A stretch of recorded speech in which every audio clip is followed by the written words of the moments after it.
At that place, he came to a cave and spent the night there.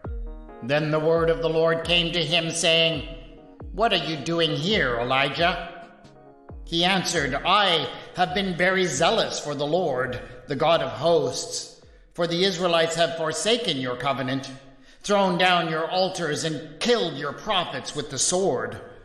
I alone am left, and they are seeking my life to take it away." He said, "Go out and stand on the mountain before the Lord, for the Lord is about to pass by."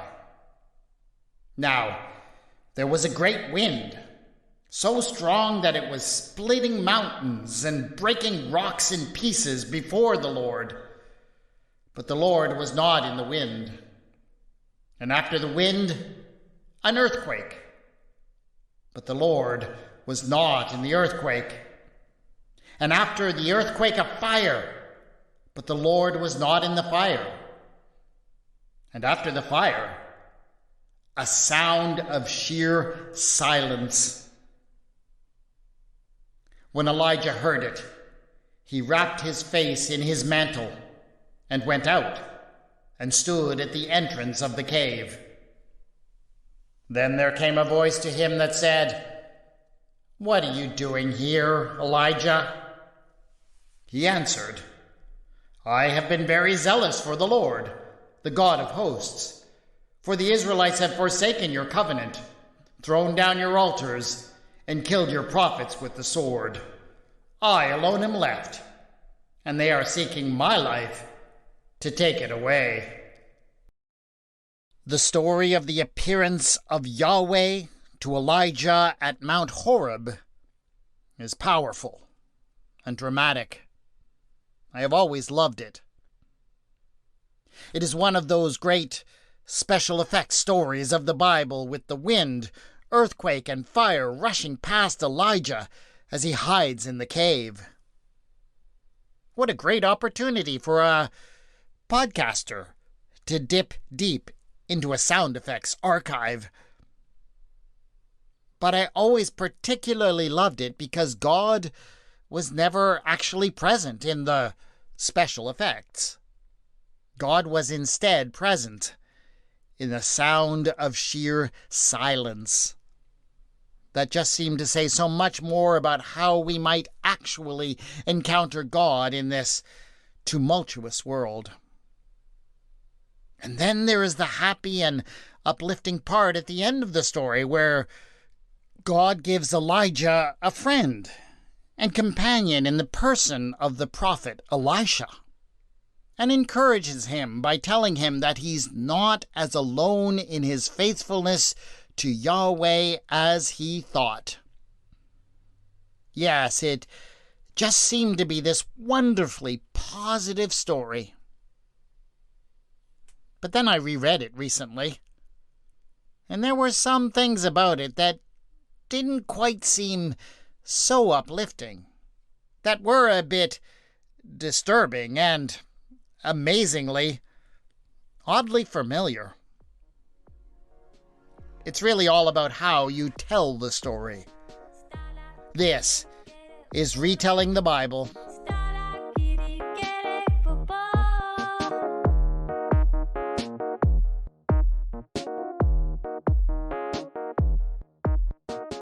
Episode 7.16, when you end up raving in a cave.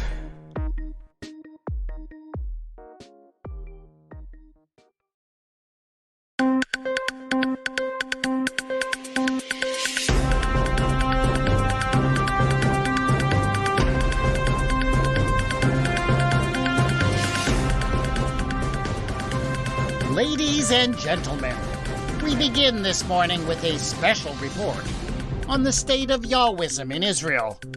We take you live to the prophet Elijah, who is standing by to give us this vital information. Elijah, where are you speaking to us from today? Good morning, W. Scott, though I'm not sure how good it is.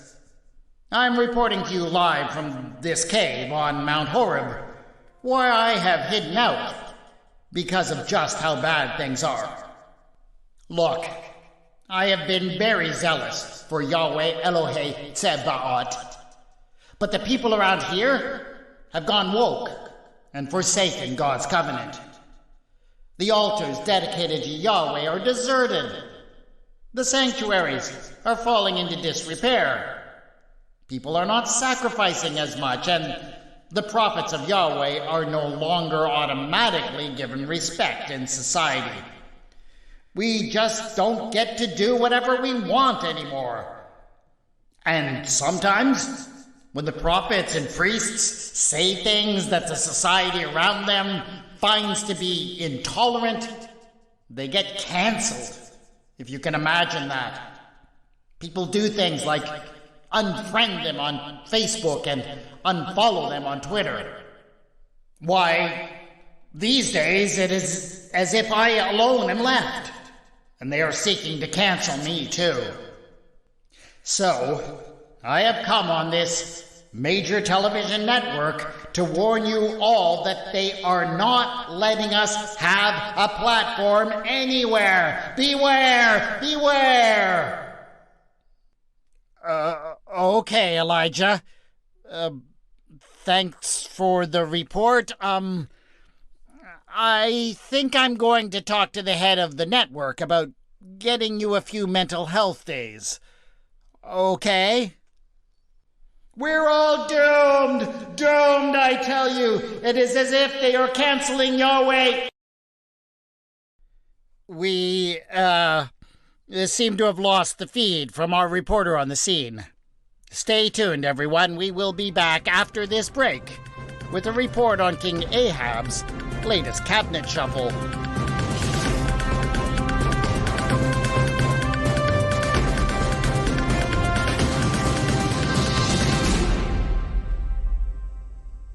Once the television feed had shut off, Elijah sat there brooding.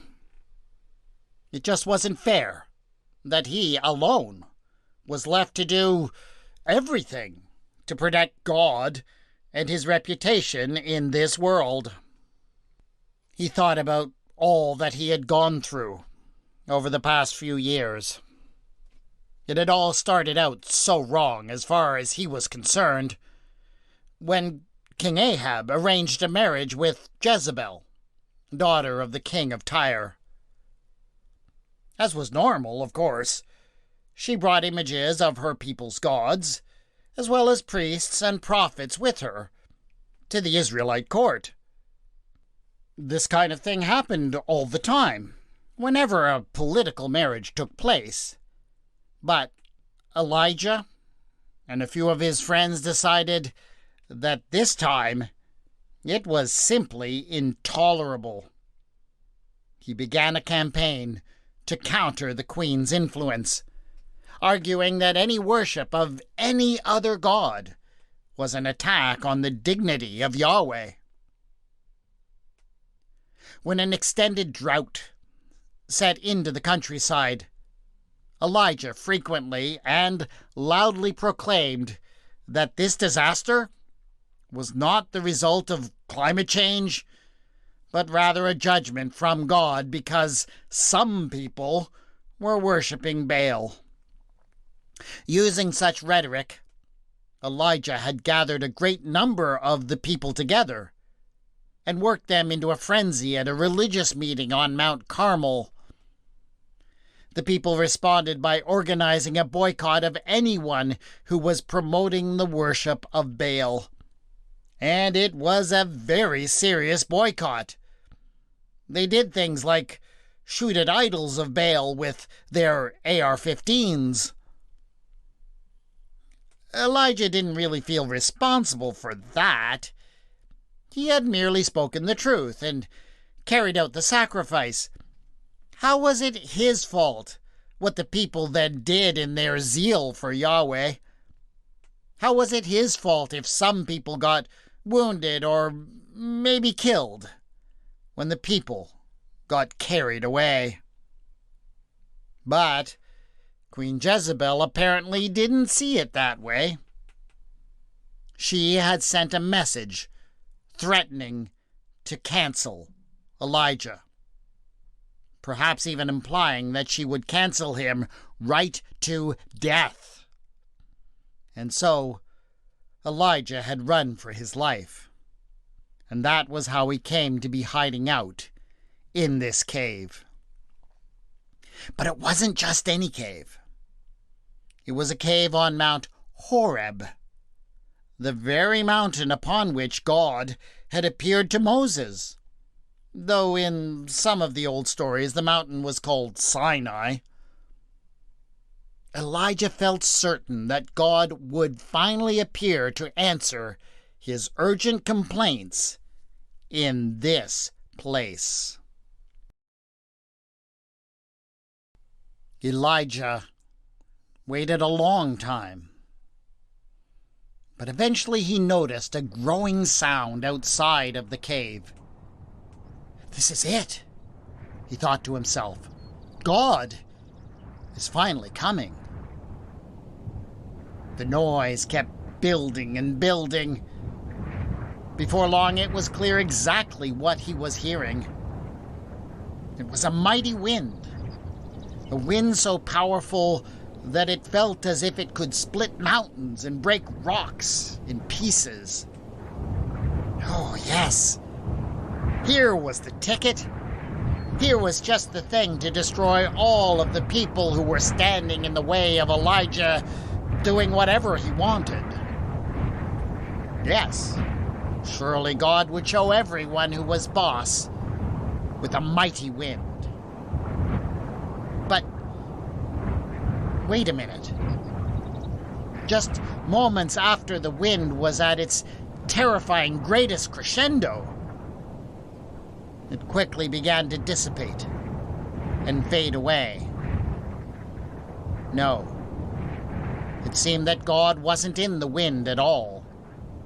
The wind had stirred everything up and unsettled things, but it had not remade the world as Elijah wished. Elijah grudgingly settled down to wait again for God to arrive.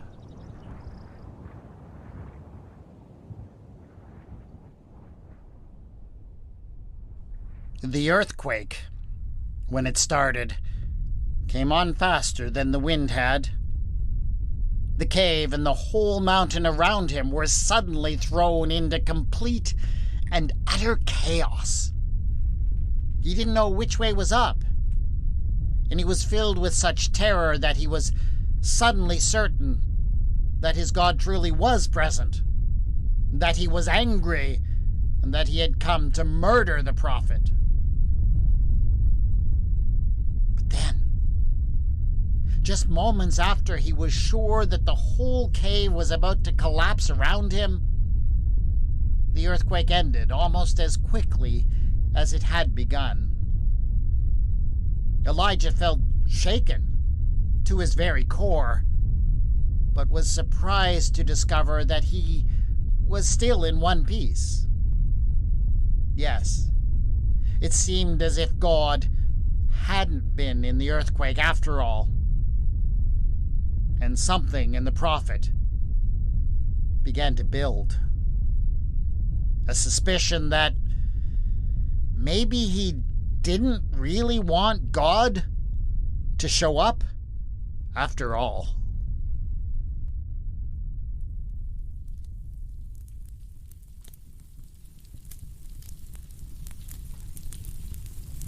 Wildfires were apparently not uncommon on this mountain.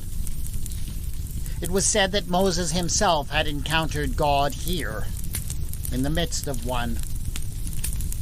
But Elijah had no idea just how terrifying such a thing could be.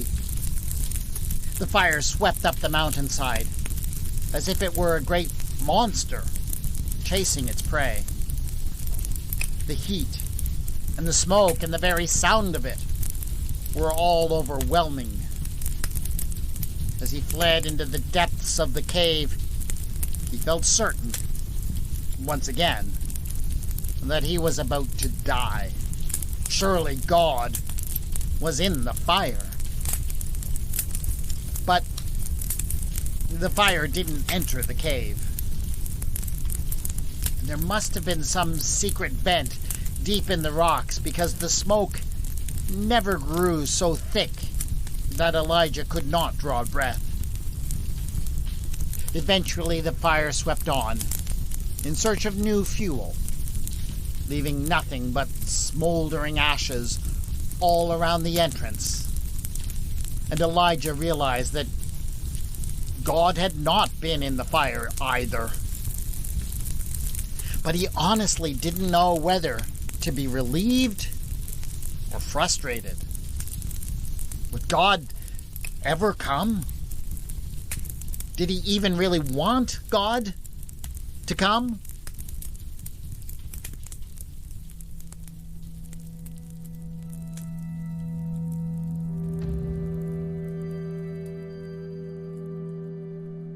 The silence, when it finally came, was far more overwhelming than anything that had come before. Elijah didn't make the connection, but the silence was likely so deep because the wind, the earthquake, and the fire had chased all the birds and animals away. All that he knew was that he didn't like it. Things had gotten so quiet that, for the first time since this whole affair had begun, he was finally alone with his own thoughts. There was nothing to rail at, nobody to fight back against, nothing to run away from. And in the silence, he couldn't help but actually entertain the questions that he had been pushing to the back of his mind all this time. Questions like, had there ever really been a time when all of the people of Israel had been united only in the worship of Yahweh? Would it not be better for everybody if I were to compromise a little and make peace with Jezebel? Is wearing a hairy shirt and a leather belt around my waist really as flattering as I think it is? Am I really doing the right thing by stoking this culture war rather than doing the things that would actually help the starving people? The questions piled up in his mind. Question after question after question, until he felt that he might go mad. He felt himself filling with doubts that he had thought he had completely banished. The most terrifying thought of all, however, was the idea that perhaps it was God who wanted him to entertain all of these questions. And suddenly, he knew that it was true. At least it was true that God was in the silence that had made him think all of these things.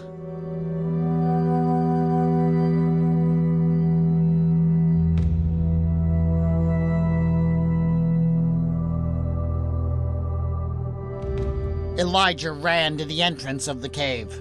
"No!" he cried. "No! I refuse these troubling thoughts. I will not entertain them.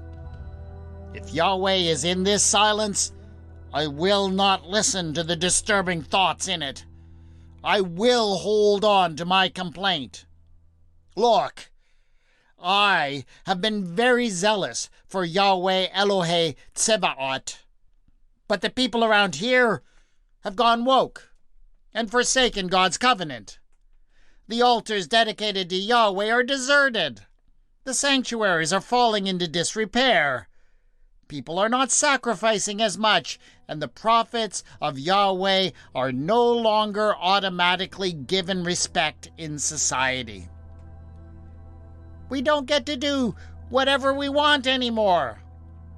And sometimes when the prophets and priests say things that the society around them finds to be intolerant, they get canceled. If you can imagine that. People do things like unfriend them on Facebook and unfollow them on Twitter. Why, these days, it is as if I alone am left, and they are seeking to cancel me too.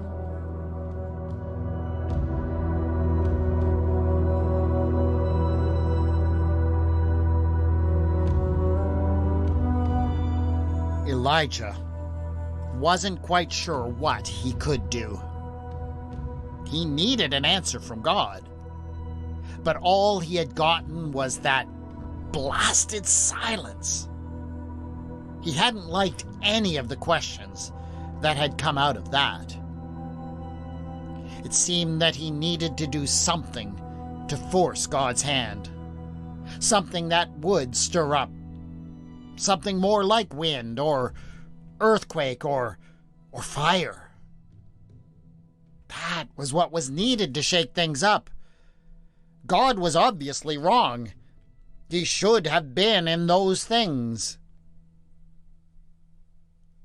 After he thought about it a bit, though, the answer was just too obvious. If God wouldn't create the chaos, Elijah would have to do it himself. Why, if Elijah were to do something like, say, anoint Hazael as king over Aram, that might really stir things up. Hazael was a high official of the existing king of Aram, but he was well known as a man of great initiative and ruthless violence. If he were prompted in just the right way by a prophet like Elijah, he could be persuaded to mount a coup against his master. And once a man like Hazael had the power of the entire Aramean kingdom behind him, he would be able to build an empire that would sweep through the kingdoms of the Levant, including the kingdom of Israel, like a mighty wind. Yes, that would certainly create some chaos. And if, in addition, Elijah were to anoint Jehu, the official of King Ahab, to become the king of Israel, there would be another military coup as Jehu took over the army and killed his master. That would shake up the kingdom of Israel as much as a terrible earthquake. And what then? Yes, Elijah could also anoint that hothead Elisha, the son of Shaphat, to be his own successor in the prophetic office. He would be a chaos machine all on his own. It would be as if Elijah had lit a great fire of spiritual revolution in the heart of the nation. If Yahweh was not willing to come in wind, earthquake, and fire, a prophet had his own ways to make it happen. He could use the prophetic authority that he had to create a bit of chaos all on his own. Yes, surely that was it. That was the message that he had truly come to receive in the cave. He would go and begin sowing chaos immediately.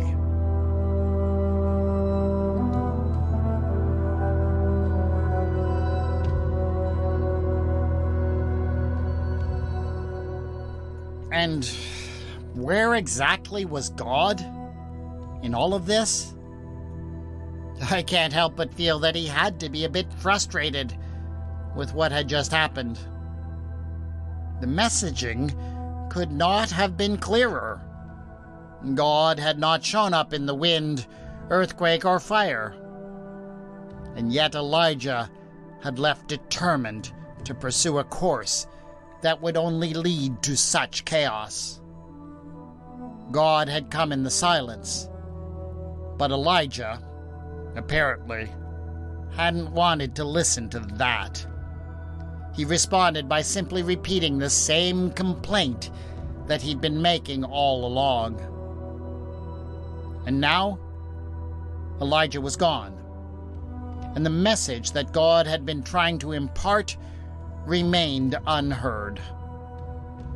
Surely God could only cry out in frustration towards the retreating back of the prophet. "You fool!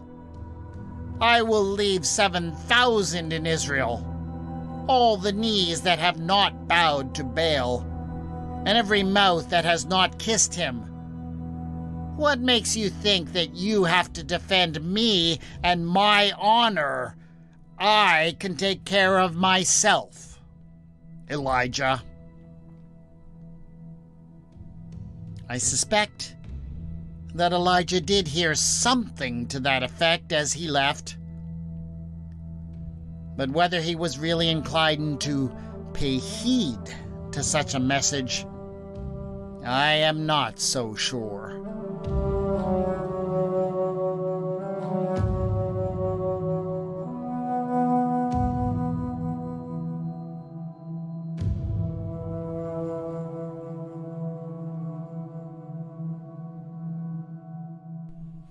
As I say, I have long loved the story of Elijah in the cave.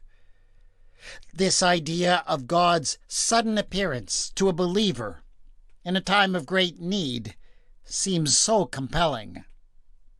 And I certainly do believe that believers have had incredible experiences of God's presence, and that such experiences have had a great impact on the course of history. But, as I often find while writing these episodes, turning this all into a coherent narrative created some challenges.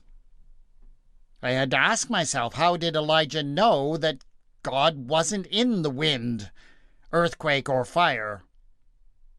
Surely there are many people who have felt themselves to be in the divine presence when confronted with such phenomena.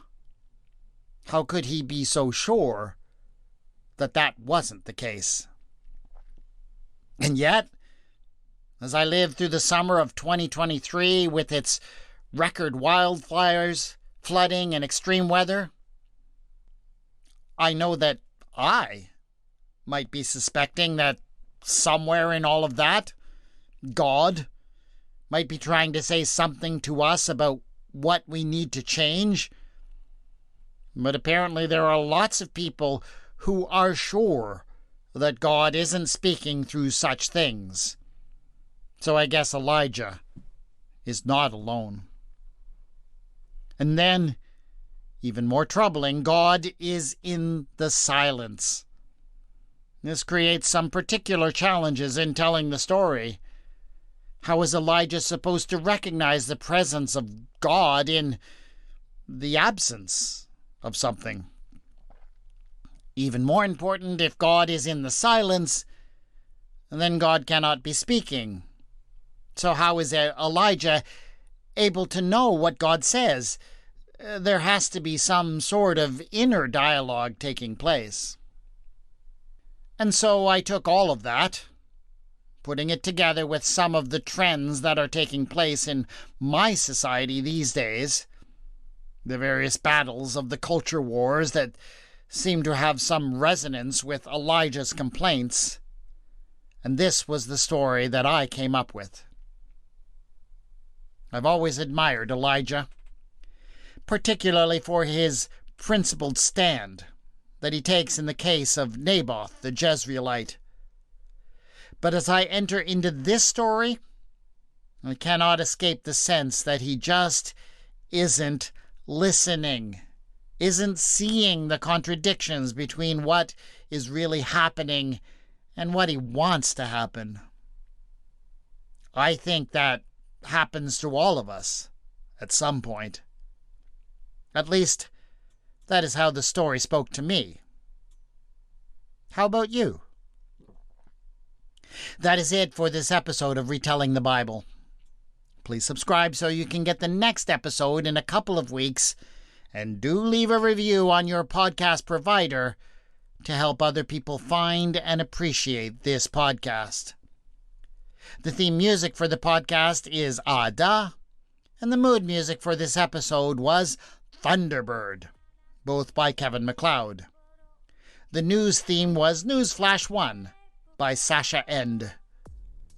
The music is licensed under the Creative Commons and can be found at filmmusic.io. As I promised at the beginning, I also dove deep into the deep end of the sound effects archive at zapsplat.com. You can contact me on Twitter, or whatever it's called, at Retelling Bible, and on the Facebook page, Retelling the Bible. Show notes for this episode have been posted at retellingthebible.wordpress.com. Thanks again to my awesome Patreon supporters who back this podcast.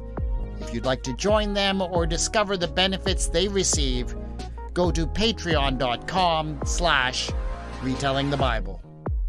This is Retelling the Bible, and I have been your storyteller, W. Scott McCandless.